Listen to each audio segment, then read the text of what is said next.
Во 2004 година, само околу 8% од македонските домаќинства беа поврзани со интернет. Широко појасниот или брз интернет беше достапен само во урбаните делови од државата и го нудеше само еден оператор. Повеќето основни и средни училишта во Македонија немаа пристап до интернет, што значеше и ограничени можности за учениците да ги развијат вештините неопходни за пазарот на труд во 21. век. USAID сакаше да го направи интернетот подостапен за луѓето, а особено за училиштата, така што наставниците би можеле да учат еден од друг, а учениците би можеле да добијат пристап до информациите што им се потребни да напредуваат.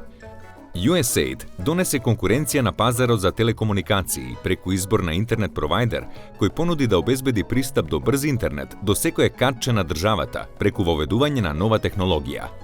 On.net ги искористи постоечките 140 предаватели на националната радиодифузна мрежа, за да создаде нова мрежа која ги поврза урбаните и руралните области низ целата земја. Основните и средните училишта беа првите корисници поврзани на безжичната мрежа. Тоа им овозможи на учениците и на наставниците да пристапат до информации од каде било во светот.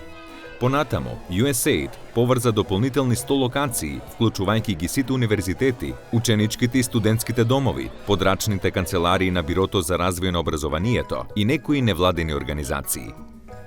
До крајот на 2005 година, секој агол на Македонија беше покриен со новата безжична мрежа, дури и во љубојно се сурфаше. Трошоците за пристап до интернет се намалија за околу 75%, па речиси секој можеше да си дозволи да се поврзе на интернет. Македонија стана позната во светот како прва безжична земја. За тоа се вистинските пријатели. 25 години USAID во Македонија.